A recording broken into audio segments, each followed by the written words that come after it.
This story happened a year ago. I was living with my then boyfriend, now fiance. Anyways, we lived in a townhouse in the suburbs. Pretty safe area. There had been some robberies a couple blocks away, but they weren't common, and I felt pretty safe walking home alone at night. So one weekend, my boyfriend's brother Marshall and his girlfriend Amy and her brother Curtis were visiting. We were all just gonna chill and have a couple of drinks and play video games and relax. My boyfriend had his LSATs, and after a couple of months of studying, he wanted to just relax before the exam. Unfortunately, I ended up getting very sick. It was the worst flu I've ever had. Extreme fever, 1 degree higher than I would have had to go to the hospital. I had nausea, headache, body aches, and all that good stuff. Of course, I didn't want that to stop my friends from having a good time, so they came over anyways, and I just stayed in my room. They went out to eat before they came over, so I was in bed alone watching TV. Felt like I was dying. I slept on and off. About 4 p.m. I heard the door open and figured they were back, but when I called out for my boyfriend, no one came up. Even if he was there, he probably wouldn't have heard me, but I knew he would come and check on me as soon as he came back. So I assumed I heard something fall or the neighbors making noises, so I dismissed it and went back to sleep. I was in a deep sleep and groggily opened my eyes and thought I saw a figure move across my room. I was so heavily medicated and so sick I didn't fully understand what had happened and what that meant. Like I saw a figure, but didn't connect in my brain that I might have seen someone since it was pretty dark in my room. I think part of me thought it was just the TV. Finally, around 7 p.m. everyone comes back. They were loud. Amy, my boyfriend's brother's girlfriend, was tipsy. She's very fun when she's drunk, so there's a lot of laughter.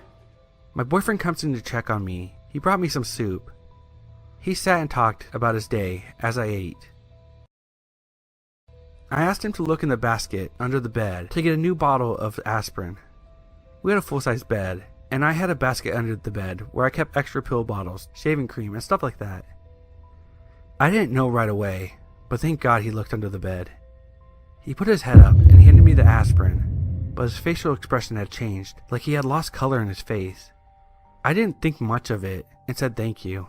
Come on, I'm gonna take you to the bathroom. He never stutters like that, but I remember picking up on it. I told him no, I didn't really have to pee, and I didn't feel like getting up. He said, no, let's go. I don't want to have to climb up the stairs just because you need to pee in 10 minutes.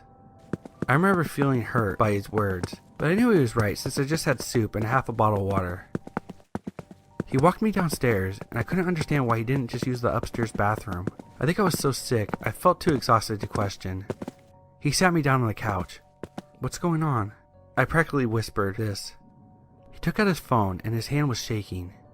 I asked him what was wrong, and I'll never forget how my heart sank, and I felt like I couldn't breathe when he whispered, there's someone under the bed.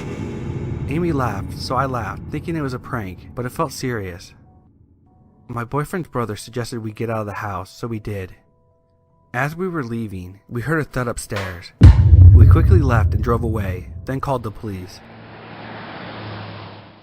The police came and searched the house and didn't find anyone. He must have known we suspected he was there and left. My boyfriend couldn't give a description, he only saw sneakers. But it was so dark he couldn't really see anything.